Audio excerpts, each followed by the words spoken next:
You bought a license for your Meca application, but you are unsure how to activate it. Activation is as simple as just a few clicks, and the method for doing so is the same for all Meca programs. At the toolbar at the top of the screen, inside the Help menu, you will see something called License. Clicking on it will take you to the License window.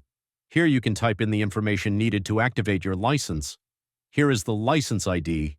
When you purchase and license, Meca will provide you the ID. This is the password. This will be provided along with the ID. This is the end user name. Here you will type the name of the user who is currently using the license, even if the license is bought by someone else. This is the end user email. Similar to the end user name, this is the email of the person currently using the license. Finally, we have the computer name. This is the name of your current operating system.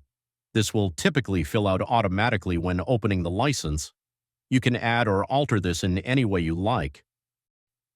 Once you entered all the necessary info, just press Activate License. Your license is now activated. If you wish to activate your license from a different operating system, press the Deactivate License button and simply log in from a different system.